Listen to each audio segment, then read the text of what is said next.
तो हेलो दोस्तों, कैसे हो आप लोग। तो आज हम सुनेंगे एक व्यापारी की कहानी जो आपके व्यापार करने के साथ साथ किस चीज़ों का ध्यान रखना चाहिए, इस बारे में जानेंगे। व्यापारी का संदेह। पुराने समय में लोग व्यापार करने के लिए दूर दूर विदेशों में जाते थे और वर्षों बाद घर लौटते थे, कई बार दशकों के बाद भी। उन्हीं दिनों की जल्दबाजी में निर्णय न लेने की सीख देती यह कहानी एक घटना पर आधारित है।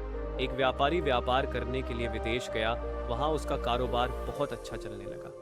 वह धन कमाने में इतना व्यस्त हो गया कि उसे समय का ध्यान ही न रहा। आखिर एक दिन घर लौटने का फैसला कर ही डाला और कमाया हुआ बहुत सारा धन लेकर घर के लिए चल पड़ा। जब घर पहुंचा तो रात हो चुकी थी। घर का मुख्य द्वार बंद था, लेकिन एक शयन कक्ष की खिड़की से रोशनी बाहर आ रही थी। उसने खिड़की में से अंदर झांक कर देखा।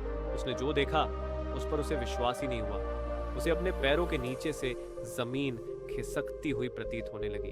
उसने देखा कि शयन कक्ष में उसकी पत्नी के पास एक युवक भी लेटा हुआ है। ऐसी स्थिति में पत्नी के चरित्र पर संदेह होना अस्वाभाविक नहीं था। व्यापारी ने विचार किया कि ऐसे घर में रहने का क्या फायदा हो सकता है जहां ऐसी स्त्री हो। उसने फौरन निर्णय लिया कि पत्नी और उसके पास लेटे युवक को मारकर चुपचाप वापस निकल जाऊंगा और कई दूसरी जगह घर बसाने का प्रयास करूंगा। तभी उसकी नजर शयन कक्ष की दीवार पड़ी, जहां एक श्लोक लिखा था।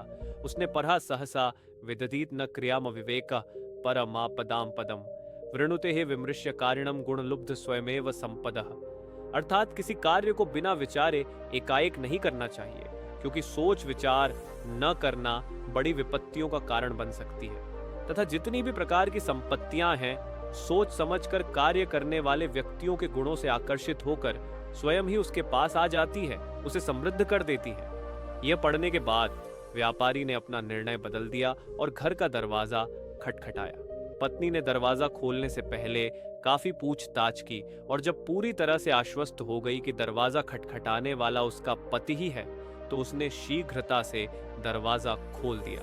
पति को देखकर पत्नी की प्रसन्नता की सीमा न रही।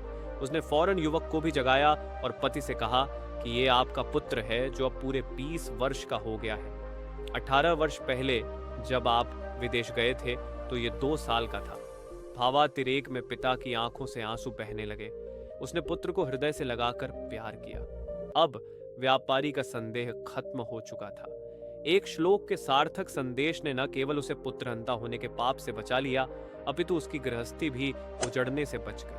विमृश्यकारिता अर्थात सोच समझकर कार्य करना व क्षिप्रकारिता अर्थात जल्दबाजी न करना महान गुण है। जीवन में भ्रांतियां अथवा समस्याएं उत्पन्न होना स्वाभाविक है। जब अचानक कोई भ्रांति उत्पन्न हो जाए अथवा समस्या आ खड़ी होती है तो हम घबरा जाते हैं और फौरन प्रतिक्रिया करते हैं। इससे कई बार समस्या सुधरने की बजाय और बिगड़ जाती है। अतः हमें कभी भी बिना पर्याप्त विमर्श किए कोई कार्य नहीं करना चाहिए। कहा गया है कि जल्दी का काम शैतान का होता है। जिस प्रकार से रोग का उपचार करने के लिए उसका सही निदान अनिवार्य है, उसी तरह से कोई समस्या हो अथवा भ्रांति, उसे दूर करने के लिए भी पर्याप्त विचार विमर्श करना अत्यंत आवश्यक है।